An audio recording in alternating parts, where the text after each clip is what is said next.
So, you're ready to learn how to add cut lines in Adobe Illustrator. There are a few things we need to set up before we start our first project. Go to the description of this video, and there will be a download link for the Roland Swatch library.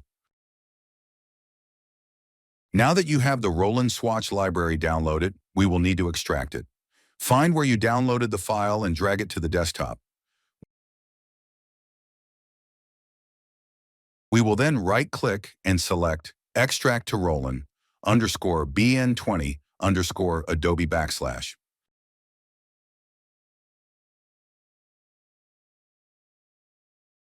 We will first change our Adobe Illustrator layout to Essentials Classic. Then select Swatch. If you do not see the Swatch tab, you will add it by going to the top and select Windows and scrolling down till you see Swatches. To add the Roland Swatch library you just downloaded, you will click Swatches and click on the 3 lines. Next, we will go to Open Swatch Library, Other Library. Then once that opens, we will select the Swatches folder. Now we will go to our search bar at the bottom taskbar and search File Explorer. Next, we will go to our desktop or where you extracted the folder, and we will drag it into our Swatches folder. Now we can exit out of this and go back to Swatches, click the 3 lines, and go to Open Swatch Library, and then hover over Roland BN20 Adobe, Roland BN, and select the last one, Roland VersaWorks. Congratulations, you have now added the Roland Swatch library to Adobe Illustrator. Now we will create our cut line for art files. Once my artwork is imported to Adobe Illustrator, I like to start out by going to my Layers tab and changing my layer name to Artwork. Now I will add a new layer and name this one Cutline. Next, we will select the artwork layers by clicking the box next to our artwork layer, holding Alt, then dragging the box up to our Cutline layer. Now we will hide the artwork layer so we do not mess with it. We are then going to ungroup all and select our layer that is on the edge. We will expand the Cutline layer and find the layer we just selected and lock it. Then we will select all by pressing Ctrl and A, then press the Delete key to delete all the layers we no longer need.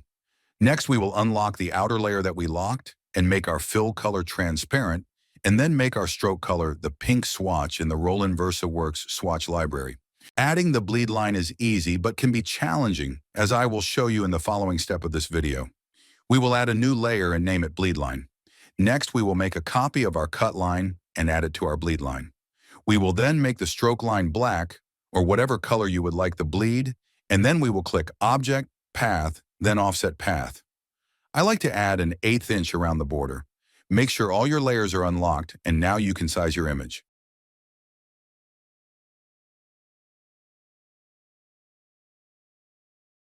Now we will add the cut line to a PNG or JPEG image that does not have layers.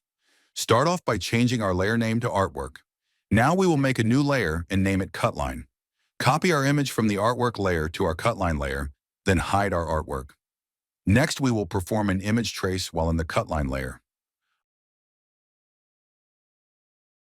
Under Preset, I like to select Low Fidelity Photo. This seems to work the best for me. This can take some time depending on your computer specs. Once it has finished, we can now go to View and select Trace Results with outlines so we can see our paths before we expand our image.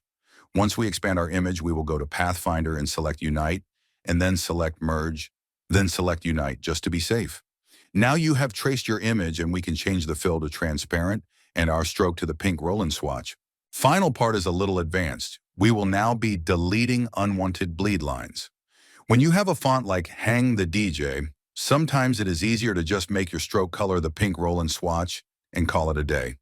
When you don't want the center cut out, though, you will need to make a new layer and name it Cutline. Remember to hide your artwork layer. Next, we will right-click our text and create outlines. Then we will change our fill color to transparent and make our stroke color the pink Roland swatch. Now you can see we multiple cut lines, but we only want to cut the border and nothing inside the letters. To understand what we are doing, we will do it the long way first. Click the layer you want to delete. We will then right-click and select Release Compound Path. We have just separated all the paths for this letter. Now we can select the path we want to delete and just press Delete. An easier way is to double-click the path you want to delete, then press Delete.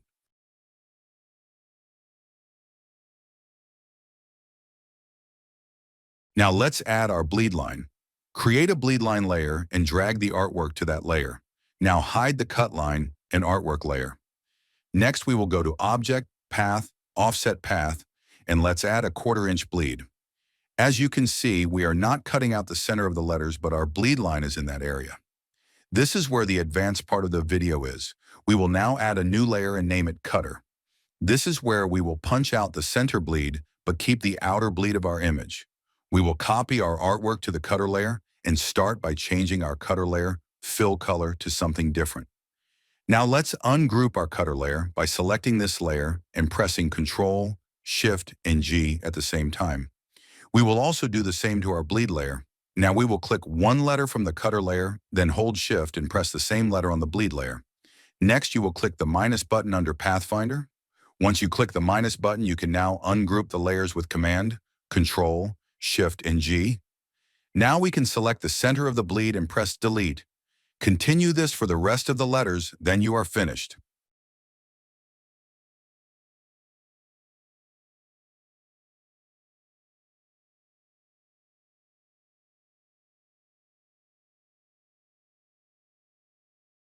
Once you have finished all the letters, you can now select the bleed layer and unite all the letters. Now you are finished.